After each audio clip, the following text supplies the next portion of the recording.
വത്തിക്കാനിൽ നിന്ന് ഫ്രാൻസിസ് മാർപ്പാപ്പയുടെ സംസ്കാരത്തിന്റെ തത്സമയ വിവരങ്ങൾ പ്രേക്ഷകർക്ക് 24-ലൂടെ അറിയാം. 24 എഡിറ്റർ ഇൻചാർജ് പി ജെയിംസ് വത്തിക്കാനിലെത്തിയിട്ടുണ്ട്. വത്തിക്കാനിൽ നിന്ന് കൂടുതൽ വിവരങ്ങളുമായി പി ജെയിംസ് ചേരുന്നു. വത്തിക്കാനിലെ സെന്റ് പീറ്റേഴ്സ് ബസിലിക്കയുടെ മുൻപിലാണ് ഞാൻ നിൽക്കുന്നത്. പരിശുദ്ധ മാർപ്പാപ്പയുടെ സംസ്കാര ശുശ്രൂഷകൾ നാളെ ഈ സെന്റ് പീറ്റേഴ്സ് ബസിലിക്കയിലാണ് നടക്കാനിരിക്കുന്നത്. ഇവിടെ സെന്റ് പീറ്റേഴ്സ് സ്ക്വയറിൽ നിന്നുകൊണ്ട് സംസാരിക്കുമ്പോൾ 2000 വർഷത്തെ കത്തോലിക്ക പാരമ്പര്യം ഉള്ള ഒരു പ്രദേശമാണ്. റോമിന്റെ ആദ്യത്തെ മാർപ്പാപ്പ വിശുദ്ധ പത്രോസ് മുതൽ 266 മാർപ്പാപ്പമാരെ കണ്ട ഒരു ഭൂമികയിൽ നിന്നാണ് സംസാരിക്കുന്നത്. ഫ്രാൻസിസ് മാർപ്പാപ്പ ഒരു പക്ഷേ ലോകമെമ്പാടും ആരാധകരുള്ള ഏറ്റവും ജനകീയനായ പാപ്പയായിട്ടാണ് അറിയപ്പെടുന്നത്. 266-ാമത്തെ മാർപ്പാപ്പ ഫ്രാൻസിസ് മാർപ്പാപ്പയ്ക്ക് ശേഷം ആരാണ് എന്ന ചോദ്യങ്ങളൊക്കെ ഇവിടെ ഉയരുന്നുണ്ട്. പക്ഷേ ഇവിടെ ഏറ്റവും കൂടുതൽ ഇപ്പോൾ എല്ലാ രാജ്യങ്ങളിൽ നിന്നുള്ള പ്രമുഖർ ഇവിടെ എത്തിക്കൊണ്ടിരിക്കുകയാണ്. പ്രത്യേകിച്ചും അമേരിക്കയുടെ പ്രസിഡന്റ് ഡൊണാൾഡ് ട്രംപ് ഇന്ന് രാത്രി 10:50 ഫ്ലൈറ്റിൽ ഫ്യൂമിച്ചാനോ റോമിലെ എയർപോർട്ടിൽ വന്നിറങ്ങുമെന്നാണ്. ഒപ്പം ഭാര്യ മെലാനിയ ട്രംപ് ഉണ്ടാവും. ഒപ്പം തന്നെ French president Emmanuel Macron, British പ്രധാനമന്ത്രി കെയർ സ്റ്റാർമർ, അതുപോലെ തന്നെ യുദ്ധം നടക്കുന്ന യുക്രൈനിൽ നിന്ന് യുക്രൈന്റെ president Volodymyr Zelensky, Russian president Vladimir Putin എത്തുന്നില്ല.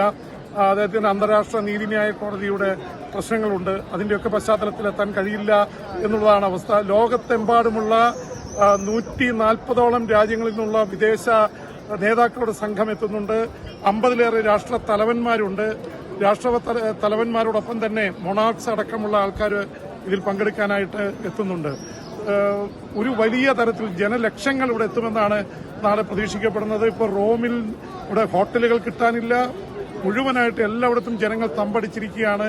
പോലീസിന്റെ വലിയൊരു സെക്യൂരിറ്റി തന്നെ, വൻ സെക്യൂരിറ്റി ഇവിടെയുണ്ട്. ഡ്രോണുകളുടെ വലിയ ആക്രമണം ഉണ്ടാവുമെന്ന് പറഞ്ഞ് ഡ്രോണിനെ നേരിടാനുള്ള പ്രത്യേക സോൾജേഴ്സ് വിഭാഗമുണ്ട്.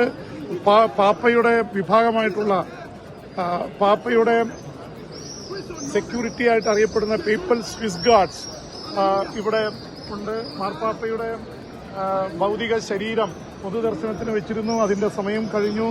അത് സീൽ ചെയ്ത് അടച്ചിരിക്കുകയാണ്.